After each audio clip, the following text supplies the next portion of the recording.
নমস্কার বন্ধুরা, মিনু ছোট রান্নাঘরে সকলকে স্বাগত।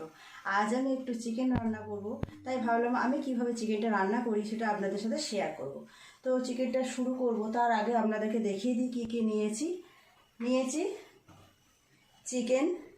এখানে সলিডও আছে, আবার হাড় সমেত চিকেনও আছে বড় বড় সাইজের 4 টুকরো আলু, আর আমি একটু পেঁপে দিয়েছি। পেঁপে দিয়ে চিকেন রান্না করলে বেশ ভালোই লাগে। আর নিয়েছি আদা রসুনের পেস্ট, টমেটো, পেঁয়াজ, আর প্রতিদিনের যে সমস্ত মশলাগুলো আছে নুন, লঙ্কা, হলুদ, একটু গোটা মশলা, ধনে জিরে গুঁড়ো, ফেটানো টক দই, তেল। প্রথমে মাংসটাকে ম্যারিনেট করে রেখে দেবো, তার জন্য একটা জায়গা নিয়ে নিলাম। মাংসটা আমি প্রথমে ম্যারিনেট করব। নিয়ে নিলাম মাংস, অল্প পরিমাণে কুচানো পেঁয়াজ,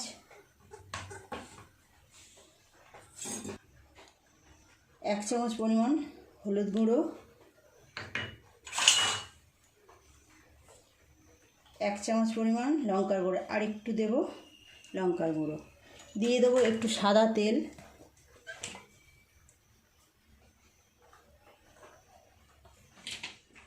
আর দিয়ে দেব টক দই। 3 চামচ মতো টক দই নিয়েছি, এটা দিয়ে দেবো। মাংসটা এখন আমি হাত দিয়েই ভালো করে মিশিয়ে নেব। এইভাবে ভালো করে মিশিয়ে প্রত্যেকটা পিসের গায়ে লাগিয়ে নেব মাংস মশলাগুলো। তো মাংস তো আমার মশলা মাখানো হয়ে গেল। একটু আদা রসুনও দিয়ে দিই, কিছুটা তো দেবো তেলের ওপরে। মাংসটা আমার সুন্দর করে মশলা মাখানো হয়ে গেছে।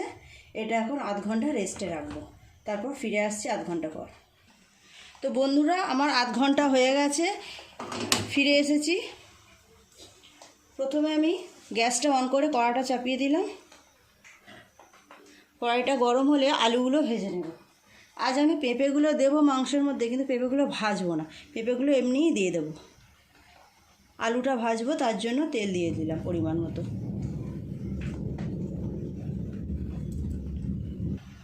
তেলটা গরম হয়ে গেছে, আমি আলুগুলো আগে ভেজে নেব।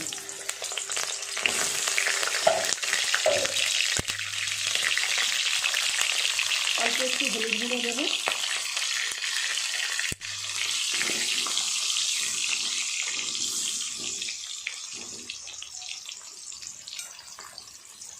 অল্প একটু লবণও দিয়ে দেবো।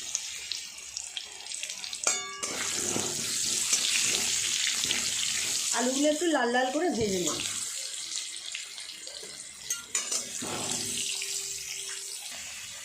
আলুগুলো ভালো করে ভেজে নিয়েছি, তুলে নেব। মাংসের আলু এরকম লাল লাল করে না ভাজলে টেস্ট হবে না। সুন্দর করে ভাজা হলে আলুগুলো খাওয়ার সময় বেশি ভালো লাগে।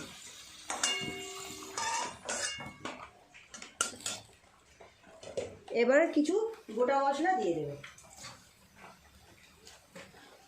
দেবো একটা লঙ্কা, একটা তেজপাতা, আর অল্প পরিমাণে গোটা মশলা। গোটা মশলাটা একটু ভাজা হয়ে গেলে দিয়ে দেবো পেঁয়াজ কুচি।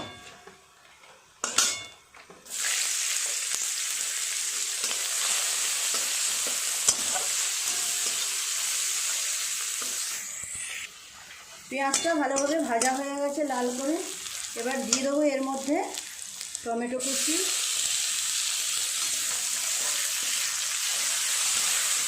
আর দিয়ে দেবো আদা রসুন বাটা।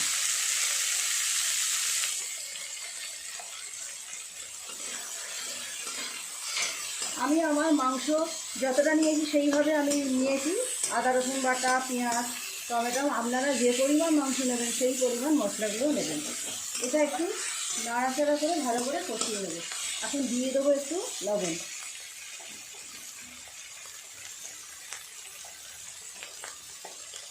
পরিমাণ মতোই দিয়ে দেবো।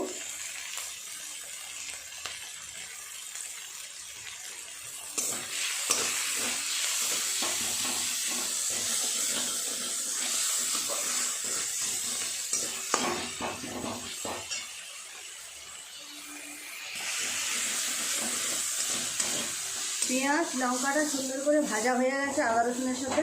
এবার এক এক করে মশলাগুলো দিয়ে দেবো। মশলা তখন আমার লঙ্কাগুলো দিয়েই ছিলাম, অল্প করে আরেকটু দিয়ে দেবো।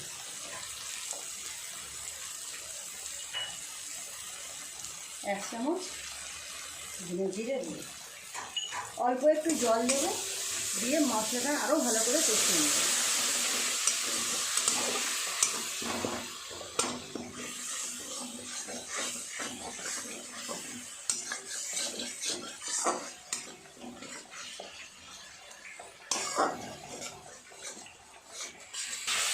মশলাটা সুন্দরভাবে কষানো হয়ে গেছে, এবার ম্যারিনেট করা মাংসটা দিয়ে দেবো।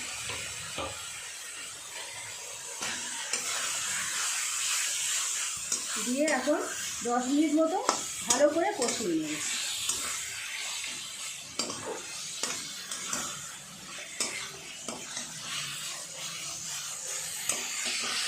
মাংসটা কিছুটা কষানো হয়েছে, এর মধ্যে আমি আলু আর পেঁপেগুলোকে দিয়ে দেবো, দিয়ে আরও ভালো করে কষিয়ে নেব।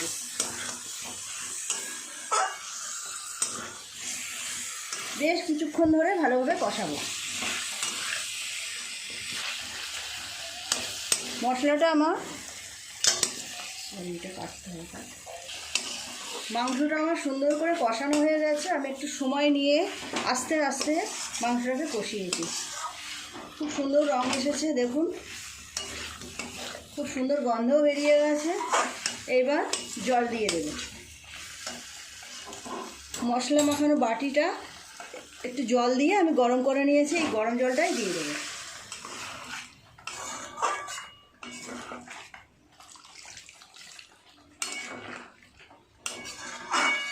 সব জলটাই দিয়ে দেব।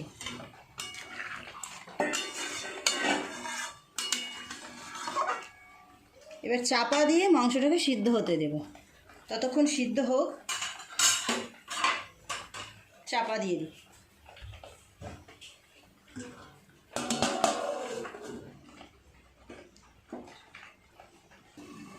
তো বন্ধুরা দেখি মাংসটা আমার কতটা সিদ্ধ হলো।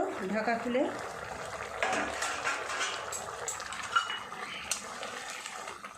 সিদ্ধ হয়ে এসেছে, গ্রেভিটাও আমি যেমন রাখবো তেমন হয়ে গেছে। তো বন্ধুরা আপনাদের ওদিকে কি বৃষ্টি হচ্ছে? আমাদের এদিকে তো কালকে রাত্রির থেকে বেশ বৃষ্টি হচ্ছে।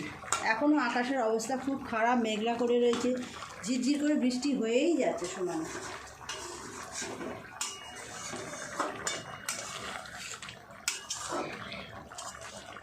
মাংসটা আমার পুরোপুরি হয়ে গেছে, এবার নামিয়ে নেব। গ্যাসটা অফ করে দিলাম।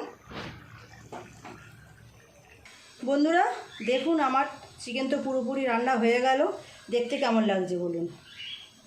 পেঁপে আলু সব সুন্দরভাবে সেদ্ধ হয়ে গেছে। আপনারা কমেন্ট করে জানাবেন তরকারিটা কেমন হয়েছে। আপনারাও এইভাবে বাড়িতে বানাবেন। আলু দিয়ে তো চিকেন আমরা সবসময় খাই, তার সাথে এরকমভাবে বড় বড় করে পেঁপে কেটে দিলেও খেতে খুব ভালো লাগে। প্লিজ প্লিজ প্লিজ বন্ধুরা আমার রেসিপিটা কেমন লাগলো আমাকে অবশ্যই কমেন্ট করে জানাবেন। আপনারাও এইভাবে বাড়িতে বানাবেন। আর আপনারা যদি ফেসবুক থেকে দেখে থাকেন তাহলে আমার পেজটি অবশ্যই ফলো করে দেবেন। যদি ইউটিউব থেকে দেখে থাকেন তাহলে একটা সাবস্ক্রাইব করে দেবেন, আর পাশের বেল ঘন্টিটা একটুখানি ক্লিক করে দেবেন। তো দেখা হচ্ছে পরের দিন নতুন কোনো রেসিপির সাথে। ততক্ষণ ভালো থাকবেন। নমস্কার।